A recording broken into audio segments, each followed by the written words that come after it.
So good morning, guys. Today is Tuesday, so I just woke up and drink warm water.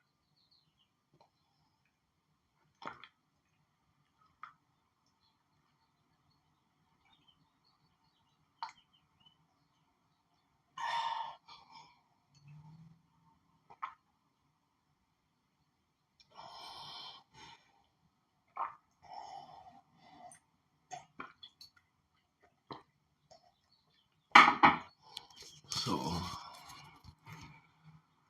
yesterday I saw you that I drink lunch quarter tea. So tignan natin kung anong improvement dahil since Friday na nag-bleed ako. Ah,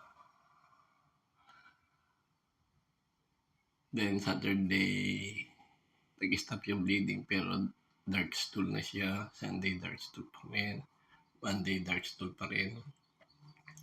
So hindi ko alam kung sa loob eh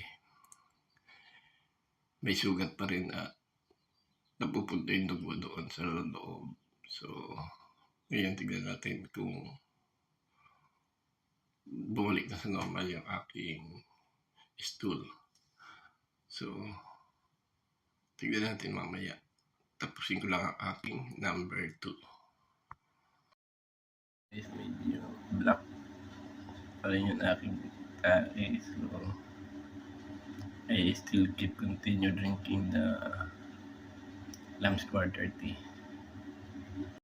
So guys, now I make a tea from Lamb's Quarter.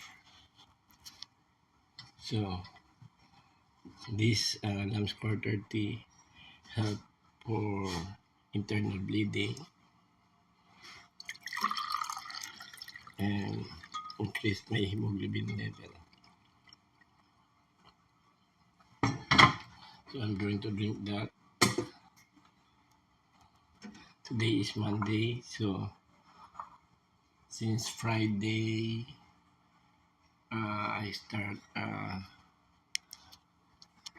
bleeding from my hemorrhoids, and I have no idea if that blood is come from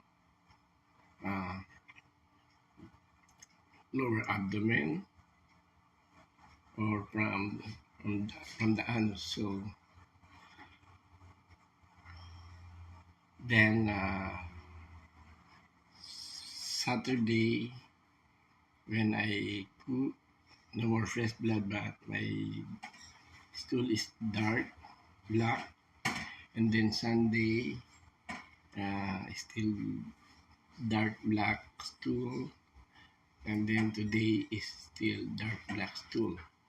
So let's see tomorrow, guys, if what's going on for my stool, because now I'm drinking this herbal tea to stop the internal bleeding and get and increase my hemoglobin, because when I check up today, my hemoglobin from 12.4 dropped to 11.7, I think. So to increase my hemoglobin and stop bleeding inside my esophagus and my anus for the hemorrhoids. So I will drink this and let's see tomorrow if it's back to normal.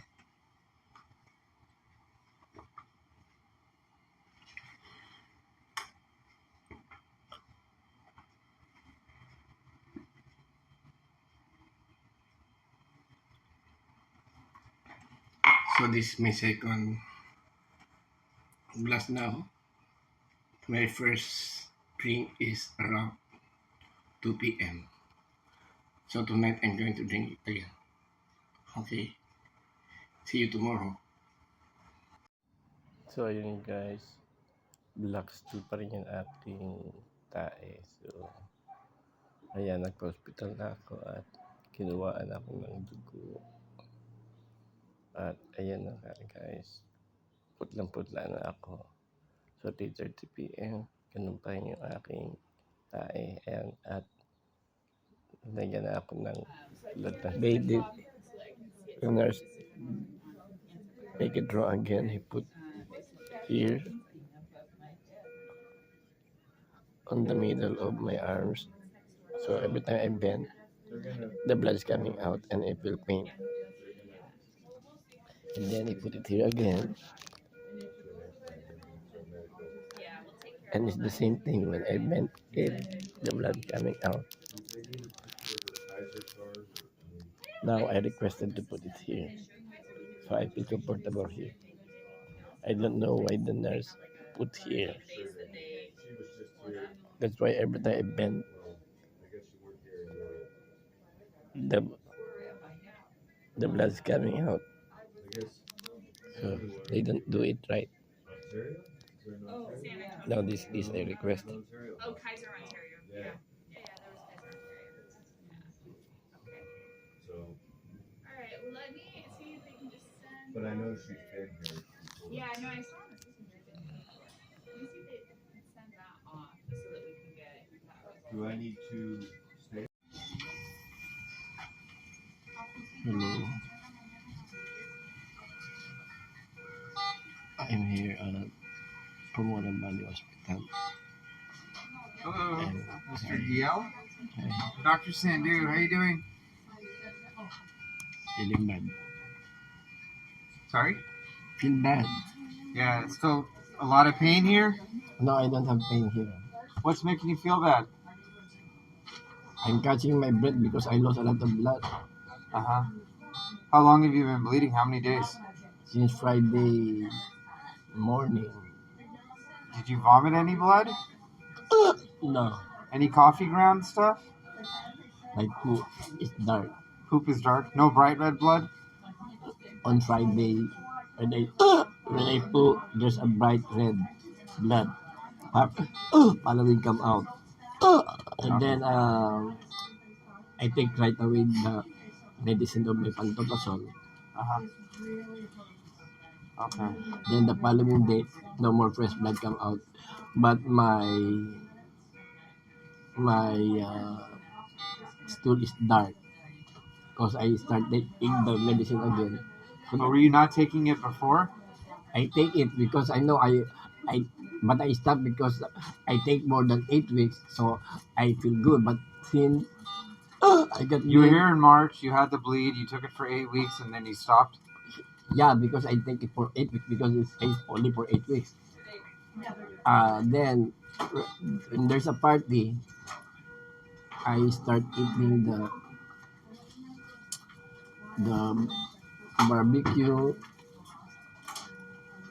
I drink soda a little bit and chocolate. Then maybe it's irritate. That's why when the following What day was that? 2 weeks ago, 2 weeks ago. Okay. But June 2. okay, but before, but otherwise, you're pretty good with your diet. Yeah, and then it start bleeding on June 8.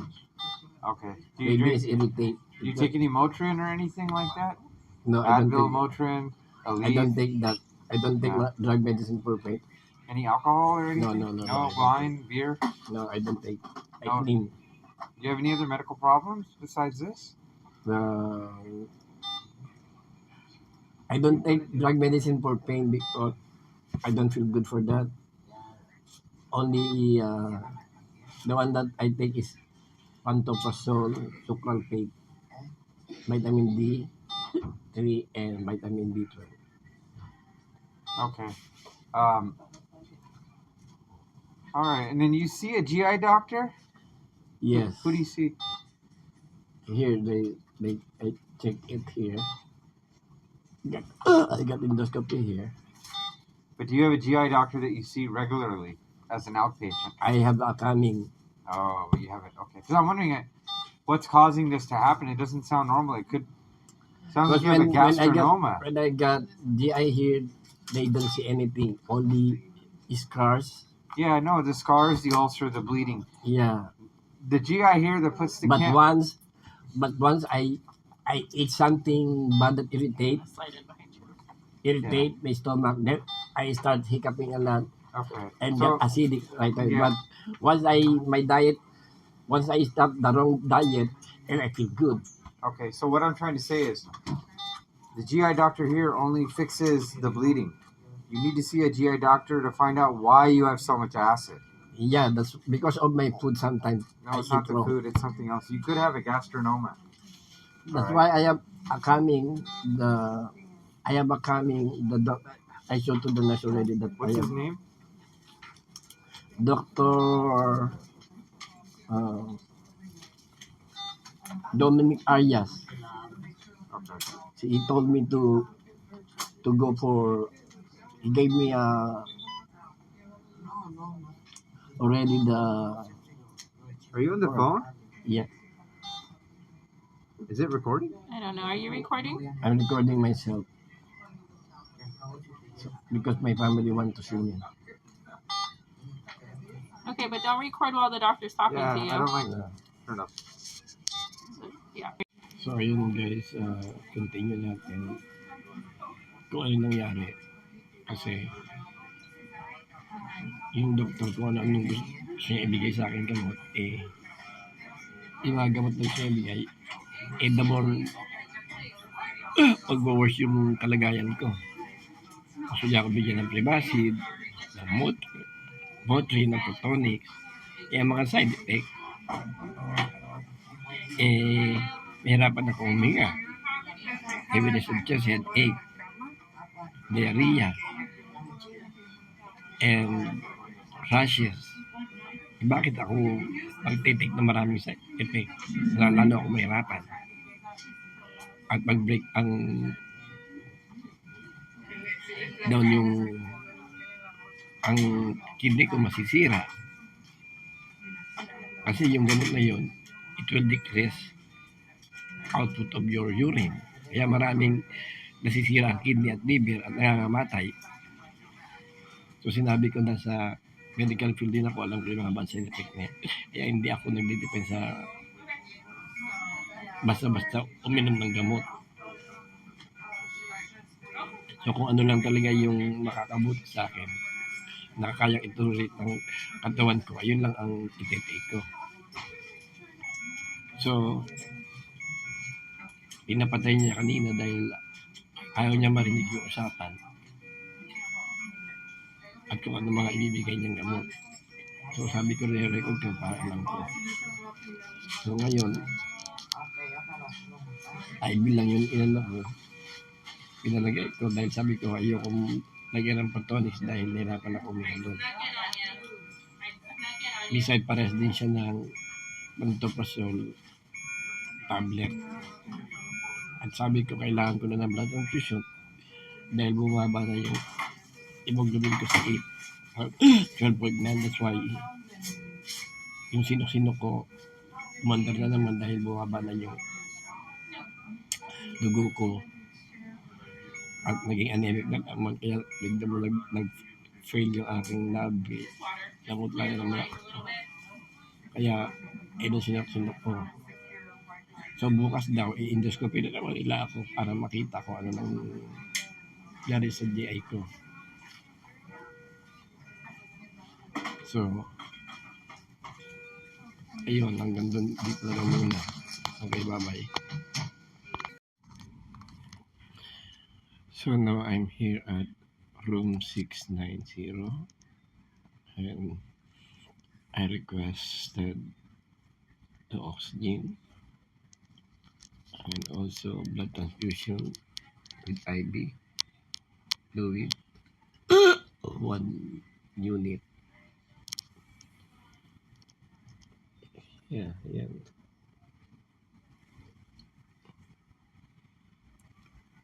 So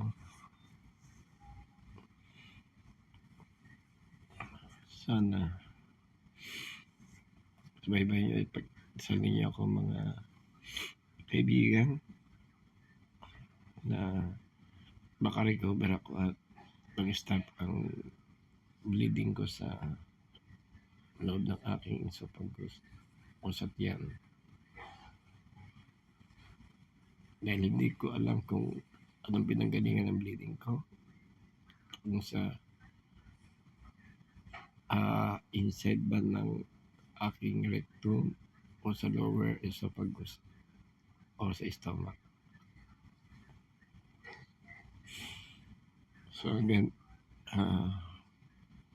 see you tomorrow. Sana ma-improve na at mag-stop na yung bleeding sa aking tiyan. At bumalik sa normal ang aking pagdurumi. Okay. See you tomorrow, mga friend. So, eto guys, tumain na uli ako. Still bleeding my internal stomach sa pag-us yan. So, speaking of lungs quarter, for my natural remedies for my internal bleeding.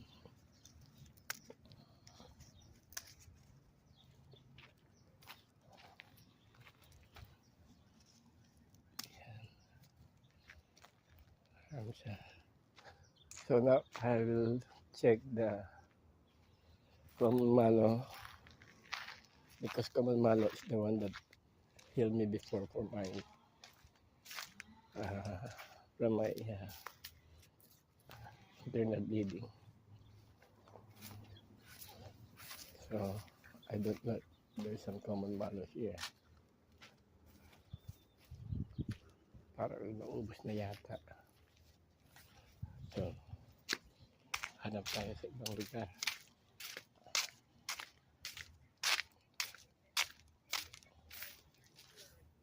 Wala pang may tubo.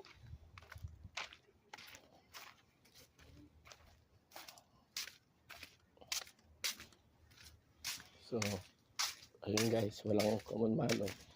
Pagtuyot ang common malo, ayan siya, ganyan yan guys, dahil wala akong makuha ang sucrapate na pink na ininom ko lang dati. So walang available, so I go for natural for stop bleeding, cabbage, lungs quarter, kale, and honey. Ayan yung mga na-research ko na makakatulong sa ulcers to stop the bleeding. So mag-start na tayo mag-juicing.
Then haluan natin ng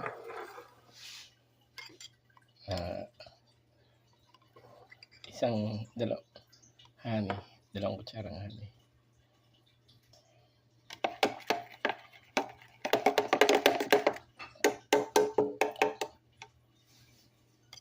Dalawang kutsara lang.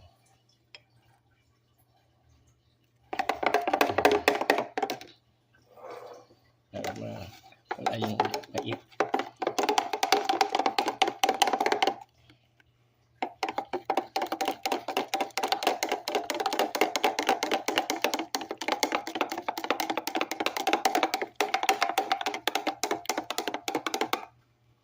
So, inumin natin yung guys. Yan.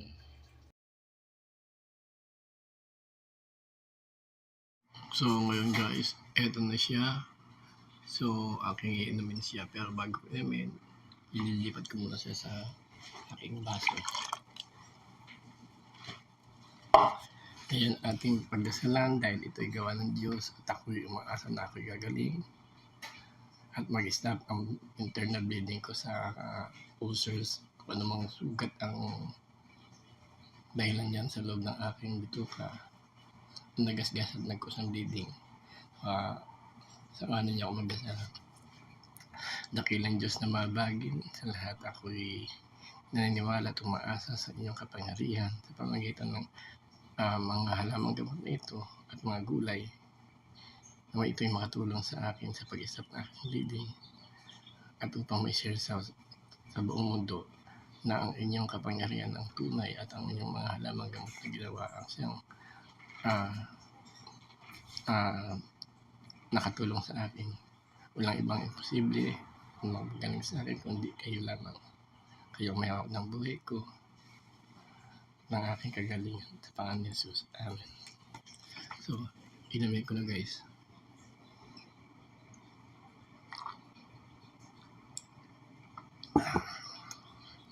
Medyo mapait siya. Mapakla na may konting tamis dahil sa honey. Kaya ako siya linagyan ng honey dahil para mawala yung pakla niya. Pait.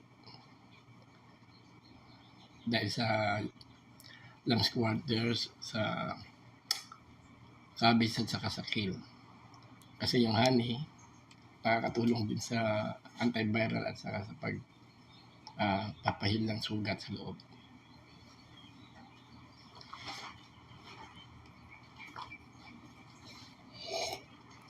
So, ayun na guys.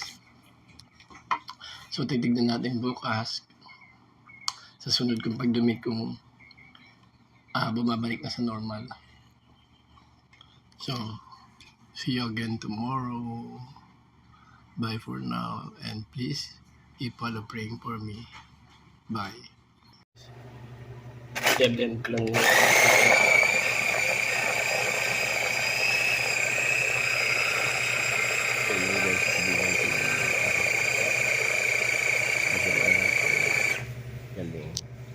So, ito na guys yung pagkain ko muna. Blend ko lang muna para hindi mahirapan gali yung aking sigmura at bigas-gasan. So, I check my BP guys kung bumababa. So, ayan, kumain ulit ako pa tumastas ang aking BP. At kinabukasan, ito na po yung aking tae. Good morning guys. So, now, I'm going to church to give thanks to God sa lahat ng mga sumusubaybay ng aking vlog. Maraming salamat. At naway mabigyan ninyo, makuhaan ninyo ng aral ang video ito sa pamamagitan ng likha ng Diyos. So, walang imposible sa kapangyarihan ng Diyos sa kanyang mga halaman po. So again, I am here because of God. God is the healer and the great doctor. Thank you, God. And don't forget, please like, subscribe, and share. Thank you. And God bless. Mabuhay. So guys, ito yung benefits ng Lamb's Quarter Tea. And then, na-meet ko yung The Voice Kid, sumali sa AGT. Yan.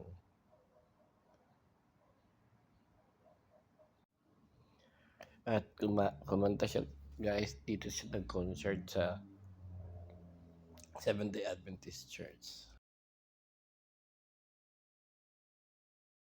Magdalig na mga halaman. So now it's time for my vitamin B12 and vitamin D3. Take uli ako ng BP ko. Tapos kumain. Tapos magdilig. 131.68. Kasi lakad-lakad nagdilig at kumain na medyo maalat at tuwas na.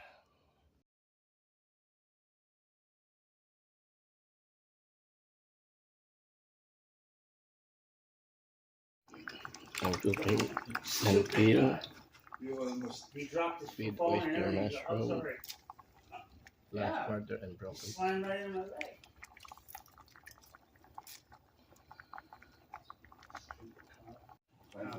Yeah, for the whole treatment. Gotta shave it down, wash, room, spice her up nice and good. And we did Ang tupin ng peel, we dropped this with phone and oyster everything. I'm mushroom, sorry. last Yeah. quarter and broccoli. It's flying right in my leg.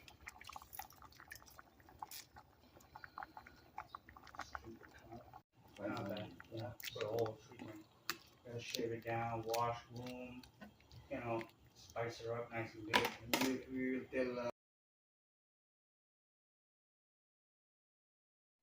I'm eating beef liver with cheese and with pampalagdag ng dugo at pampataas ng konting BP.